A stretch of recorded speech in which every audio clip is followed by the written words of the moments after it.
It's Friday night. You're again sitting and thinking about where you should go. You suggest that new movie you wanted to see, but you immediately add, "Or we can watch whatever you want." She shrugs, and now you're watching a rom-com you can't stand. This has become second nature to you, a life composed of small concessions disguised as thoughtfulness. A habit of putting her desires above yours, her comfort above your own integrity, her approval above your authentic self. You convince yourself you're just a good guy, an attentive partner, someone who puts her happiness first. But deep down, in that place you're afraid to look, you know the truth.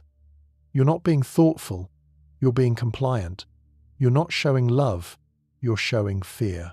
Fear of her disappointment, fear of confrontation, fear of being seen as selfish, fear of not being enough. Today, I'm going to destroy this myth, the myth that pleasing a woman makes her happy, attracted to you, or guarantees her loyalty. Because here is the harsh truth. Every time you betray your authentic self to make her comfortable, you become less attractive and more replaceable. Society has sold you such a skillful lie, so convincing that you've built your entire relationship strategy around it. The lie is this: if you are kind enough, accommodating enough, selfless enough, women will reward you with love, loyalty, and respect. This nice guy illusion keeps you trapped. You input kindness and expect love, but the algorithm doesn't work. You give more, she appreciates less. You sacrifice more of yourself, she expects even more sacrifice. You become more available, she becomes less interested. And it's not because women are evil or ungrateful. It's because this entire value system is based on a fundamental misunderstanding of what actually creates attraction. You are trying to earn something that cannot be earned through self-sacrifice. This illusion is especially dangerous because it convinces you that the problem is you're not trying hard enough. When your strategy fails, you don't question the strategy. You question your execution. You try to be even more accommodating, even more eager to please. But here is the harsh reality they never told you about how relationships actually work. People don't value you for your moral code. They value you for the effect you have on their lives. Your goodness in itself is a passive attribute. It only becomes valuable when it creates a tangible, positive experience for another person. When you make yourself infinitely available, constantly accommodating, and perpetually ready to sacrifice, you don't become valuable. You become convenient. Convenience is the opposite of attraction. You turn into the emotional equivalent of a utility service, something that's always there when needed, but never truly valued. People only think about utility services when they stop working, and then they are simply fixed or replaced without regret. Women don't wake up thinking, "How grateful I am for his kindness." They wake up thinking about how they feel when they are with you. They are looking for a sense of security that comes from your strength, not your submission. They want to feel intrigue and a slight tension, not the predictability of your eternal yes. Do you challenge them? Do you inspire them? Do you make them feel special because you chose them? The principle of convenience explains why women often lose interest in men who are too good to them. Too good is often code for desperately needing approval. This lack of self-respect is repulsive because it signals an internal void that you are trying to fill with her approval.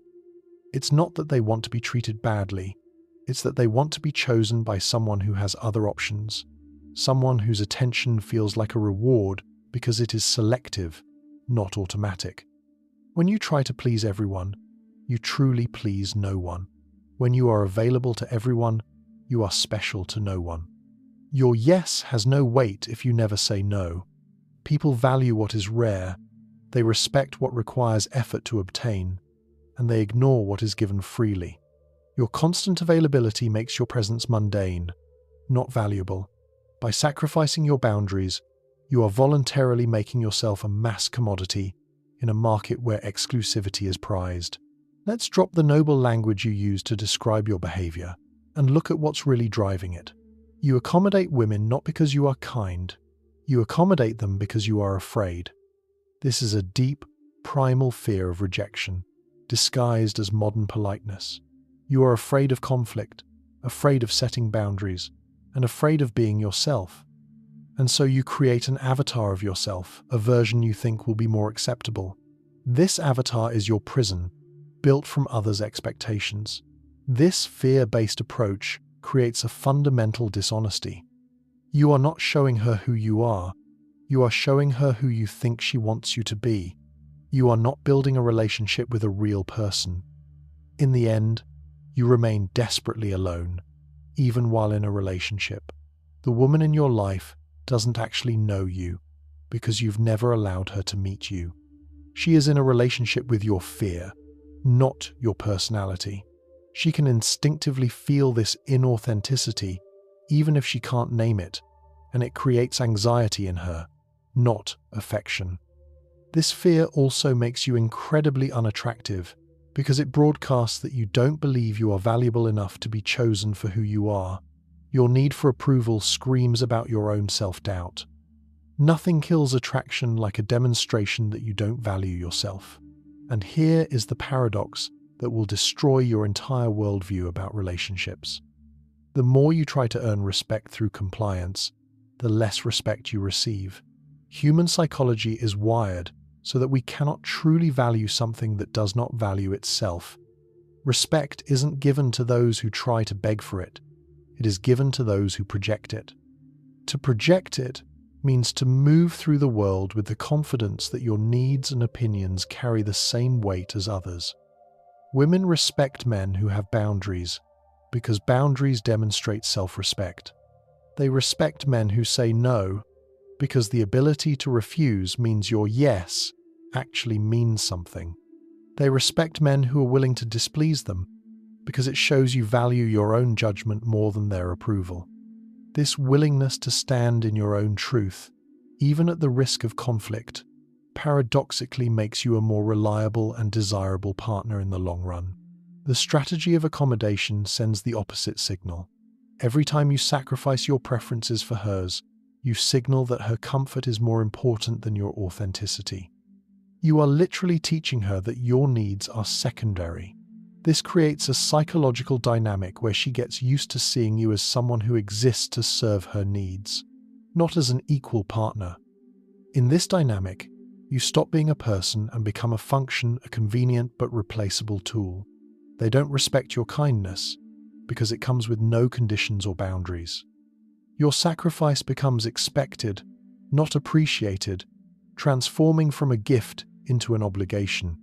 Respect is earned by demonstrating that you have something valuable, your time, your energy, your attention that you are not willing to give to just anyone. Women are attracted to authentic masculinity, not its performance. Performance is when you try to guess what she wants and pretend to be it. Authentic attraction is based on the feeling that you are who you are, regardless of whether she approves or not.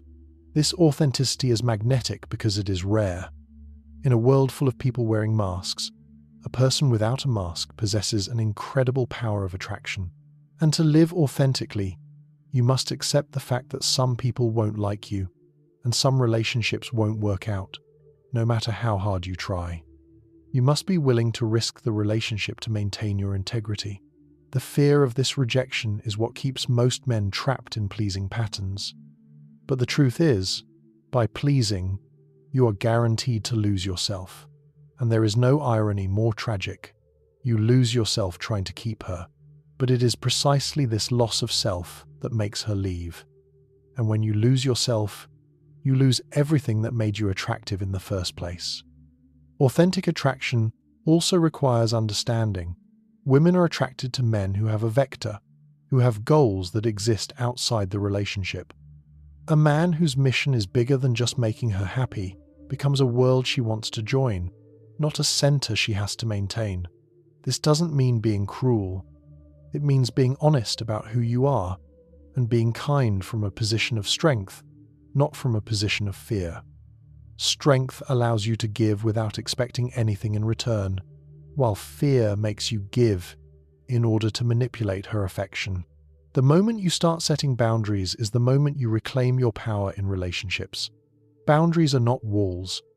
They are filters, designed to let the right people in and to filter out those who don't respect your value. Walls isolate you from everyone. Filters protect your integrity while still allowing for healthy connection. Most men have no boundaries with women because they've been taught that having limits is selfish. But boundaries are not about selfishness. They are about self-respect. Self-respect is the foundation upon which others' respect is built. Without it, your yes has no weight because it comes not from choice, but from fear. Setting boundaries means clearly defining what behavior you will and will not accept, and being willing to walk away from situations that do not serve you. This willingness is your main leverage. It shows that your price is your own peace, not her approval. The boundary revolution begins with understanding that you are not responsible for managing other people's emotions. You are not obligated to sacrifice your peace of mind to maintain someone else's comfort. You are responsible for your actions, but not for their interpretation by another person. This revolution requires developing a willingness to disappoint people who expect you to prioritize their needs over your own. Boundaries also mean selectivity in where you invest your time, energy, and resources. You stop scattering your energy and start investing it where there is reciprocity and respect. When you start implementing boundaries, you will discover that the women worth having in your life respect your boundaries. And the women who don't respect your boundaries reveal themselves as people who saw you as convenience, not as a person. Understanding how power actually works in relationships requires rejecting naive morality in favor of effective thinking. This doesn't mean becoming manipulative. It means recognizing that being good isn't enough if you want to be effective. The world reacts not to your good intentions, but to your demonstrated strength and standards. Effective masculinity means understanding that how you are perceived matters more than your intentions. This strategic approach requires developing multiple sources of self-worth that do not depend on female approval. When you have your own mission, your own goals, and your own achievements, a woman's approval becomes a pleasant bonus, not a vital source of oxygen. One of the most important shifts away from pleasing is realizing that you must be choosing women, not hoping to be chosen. You must stop being an applicant and become the interviewer. This requires a complete reversal of your mindset. Instead of trying to make yourself attractive to every woman, you must evaluate whether each woman meets your standards. This means having real standards, beyond physical attraction. You must decide for yourself what qualities are mandatory and what are unacceptable. Evaluate her character, her values, and how she handles stress. Look at her actions, not just her words or her appearance. The selection process also means being willing to walk away from women who do not meet your standards. This willingness to walk away is your main asset, demonstrating your self-sufficiency. Being chosen by someone who isn't worth your choice is not a victory, it's a trap. This selective approach naturally makes you more attractive because it communicates that your attention is valuable. Women respect men who are selective because selectivity implies value. The transition from pleaser to authentic man doesn't happen overnight. The process is gradual. First, you recognize the patterns. Then, you practice small acts of authenticity. You face resistance, but this proves the changes are working. Eventually, you attract different people and maintain your transformation. When you stop trying to please women and start being authentic with them, you create the possibility for genuine relationships based on mutual respect. Real relationships require two whole individuals who choose to enhance each other's lives. It's a partnership of equals, not a master-servant dynamic hidden behind a mask of care. This revolution also means accepting that some current relationships may not survive your transformation. This loss is actually a gain, because it frees you from relationships that were never serving your highest good. The relationships that do survive your transformation will become stronger because they are based on authentic attraction, not convenience. They will be based on respect for who you are, not for what you do for another person. Stopping the pleaser pattern requires developing a strong masculine core that provides internal validation. This core is your internal compass, which functions regardless of the external storms of approval or disapproval. So you don't need external approval to feel worthy. The masculine core is built by achieving goals that matter to you, regardless of whether they impress women. Every achieved goal becomes a brick in the foundation of your self-respect, which no one can build but you. Developing this core also includes cultivating relationships with other men who can give you perspective and support. Physical development is critical for masculine core strength. The discipline required to train your body translates directly into mental fortitude.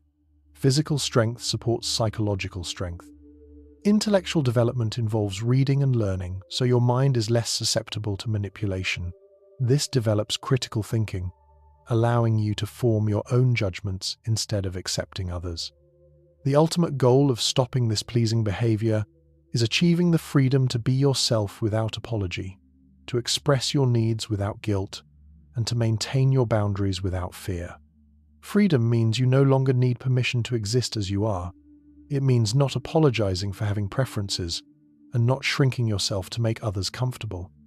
This freedom also means taking responsibility for your own happiness. You stop being an actor waiting for applause and become the director of your own life. You stop expecting women to reward you for your goodness and start focusing on being good to yourself. This declaration also includes liberation from the need to be understood or approved of by everyone. True freedom is being so confident in who you are that you don't need to change yourself to be loved. You become a person worthy of love, not one who searches for love from anyone willing to give it. The fundamental truth about pleasing women is that it doesn't actually please them in any meaningful sense. It gives them comfort, but comfort is not attraction.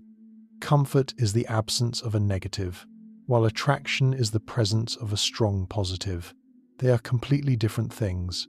It gives them safety, but safety without challenge is boredom. It gives them control, but control without respect is emptiness.